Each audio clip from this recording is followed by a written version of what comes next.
কেমন আছো সবাই? আশা করছি ভালো আছো, আর আমরাও ভালো আছি। আমার নতুন একটি ব্লগে তোমাদের সবাইকে স্বাগতম। এখন আমরা কোথায় যাচ্ছি ভাবছো তো? মা ওদিকে সামনে একটা ব্যাগ নিয়ে যাচ্ছে, আর আমিও যাচ্ছি। আমার পিছন পিছন আমার যে চেলাগুলো ওরাও যাচ্ছে, মানে আমার দিদির মেয়ে, ওই বুলবুলি আর আমার সোনা, মানে আর একটা দিদির মেয়ে, ওরা সবাই আমরা মিলে যাচ্ছি। কোথায় জানো তো? বাবার থানে, মানে শিব ঠাকুরের কাছে জল ঢালতে আর কি।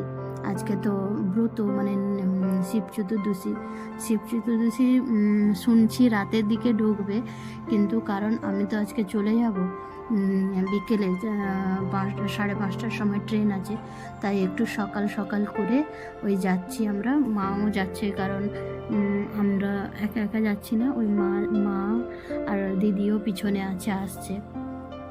তো বাবার থানে যাচ্ছি জল ঢালতে। ওখানে শিব চতুর্দশী আমি প্রতি বছর যেহেতু করি, তো এবছরও চলে যাব, তাই মা বললো যে চল সকাল সকাল আমি জল, মানে তোদেরকে নিয়ে জল ঢেলে আসি। তো তাই জন্য যাচ্ছি। আর এখানে এই সময়টা কিন্তু মেলা বসে আর কি, ছোটোখাটো করে মেলা বসে, দোকান বসে অনেকগুলো, আর মেলা বসে। এই যে মন্দিরটা, এখানেই বাবার থান, আর এখানেই নাম কীর্তন হচ্ছে, নাম বসে 4-5 দিন ধরে। আর এখানে আগে পা ধুতে নামছি, পা ধুয়ে তারপরে ওখানে বাবার থানে উঠবো আর কি। তো এখানে পা ধুয়ে তারপরে যাব উপরে, মানে ওই পুজো দিতে।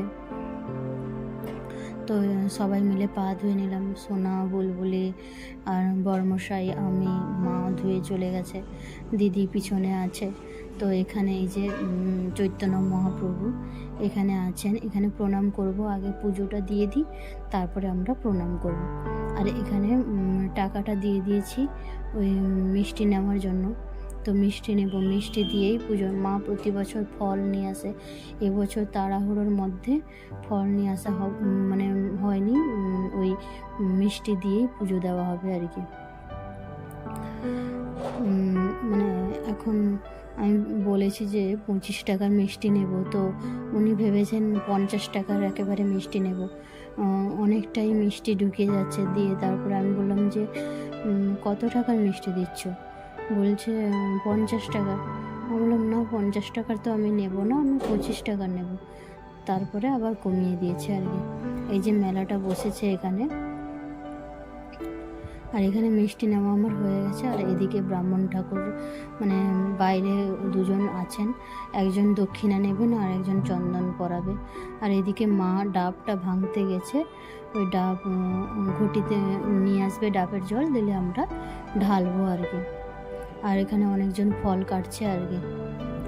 এই যে আমাদের ঢালা হয়ে গেছে, আমি আর বড়মশাই ঢেলে নিয়েছি, তারপরে মা গেছে ঢালবে আর কি। এখানে ঠাকুরটা তো দেখা যাচ্ছে না, মানে অন্ধকার, তো এখানে ব্রাহ্মণ ঠাকুর বসেছে, মা ঢেলে দিয়েছে, আমরা ঢেলে নিয়েছি, তারপরে মা ঢাললো আর কি। আর আজকে কিন্তু খুব একটা ভিড় নেই, আমরা প্রতিবারে আসি, আমি তো এবছর মানে ভিডিও করতে পারছি, কোনো বারেই কিন্তু ভিডিও করতে পারি না, এত ভিড় হয়। আর এইদিকে আমরা জল, মানে ঠাকুরের যে জল হয়, এই যে এখান থেকে নিয়ে আমরা উপোসটা ভাঙছি আর কি। সকাল থেকে যেহেতু কিছু খাওয়া হয়নি, ওই মিষ্টি প্রসাদ খেয়ে আর এই বাবার জল খেয়ে, ওই ডাবের দুধ জল খেয়ে, স্নান জল খেয়ে আমরা উপোসটা ভাঙলাম। আর এদিকে এখানে এসে প্রণাম করতে, আমি প্রণাম করে নিয়েছি, তারপরে বড়মশাই প্রণাম করছে। চৈতন্য এখানে প্রতি বছর কিন্তু হয়। তারপরে তো নীলবার আসছে, আর এখন তো শিব চতুর্দশী, আবার নীলবার আসছে চৈত্র মাসের সোমবার, এগুলো তো আছে। আর আমার মা কিন্তু এইগুলো কিন্তু সব করে, কিন্তু বারগুলো, প্রায় বারগুলো, অনেকগুলো বার এখানে করে।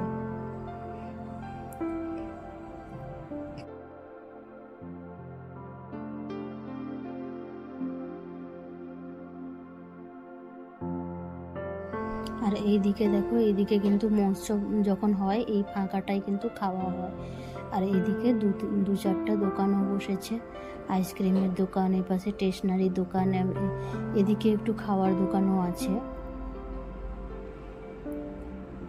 এই যে এখানে প্যান্ডেলটা করেছে, বেশ ভালো লাগছে, ছোটোখাটোর উপরে মেলাটা বসে। ভালো লাগছে। রাত্রে এলে আরও মানে লাইট আরও জ্বালানো থাকে তো আরও বেশ ভালো লাগবে। ওই কালকে আসবো বলেছিলাম, মানে দিদি বলছিল যে চল একবার ঘুরে আসি। আমি বললাম যে যাব, কিন্তু তারপরে যে ঘুমিয়ে গেছি আর আসা হয়নি। আর এদিকে দিদি এসছে, বললো যে কিছু একটা নেব, চল দেখে কেমন কি দাম বলে ওখানে।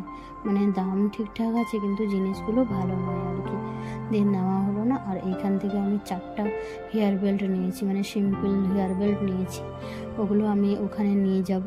ওখানে ওই হেয়ার বেল্টের উপরে কাজ করি, যে শর্ট ভিডিওর জন্য বানাই, যে হাতের কাজ, ওইগুলো বানাবো বলে। আর এইদিকে দেখো সোনা আর বুলবুলি ওরা আইসক্রিম খাচ্ছে আর কি। আর এইদিকে লাইটিংগুলো দিয়েছে। আমি ভাবছি, মানে বলতে বলতে আসছি রাতের বেলা গেলে কিন্তু মানে ভালো হতো আর কি, লাইটিংগুলো দেখা যেত।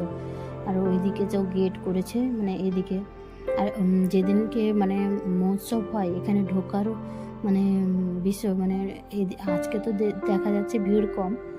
আর এই যে দেখো গেটটা করেছে, আর এই গেটের কাছে কিন্তু দুটাখানি ফটো তুলে নিয়েছি বরমশাই আর আমি।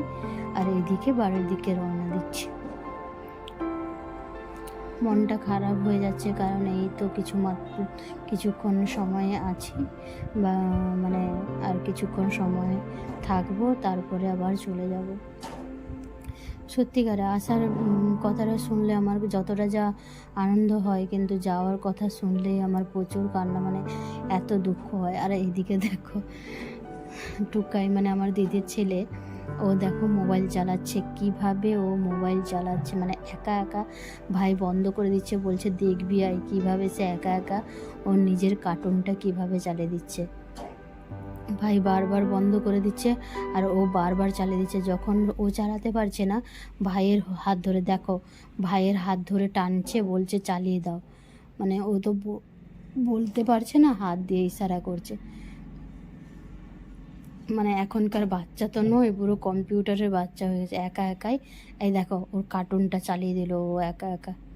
আমি তো দেখেই অবাক।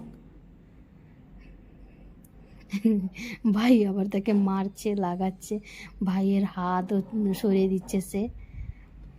এখন তাকে গা মোছা করাবে তার মা, শরীরটাও ভালো নেই, ঠান্ডা লেগেছে, সেই জন্য গা মোছা করাবে আর কি। মোবাইল দেখছে দেখো কীরকম। তারপরে আর কি বলবো, এই যে বেরিয়ে পড়েছি, চলে যাব এখন, সবাই মিলে ছাড়তে এসেছে, আর ভিডিও করার ইচ্ছে নেই। ভিডিওটা তাহলে এখানেই শেষ করছি। দেখা হবে আবার কালকে সকাল থেকে ট্রেনে, যদি ভিডিও করতে ইচ্ছে করে। ভালো থেকো, সুস্থ থেকো সবাই, নিজেদের খেয়াল রেখো।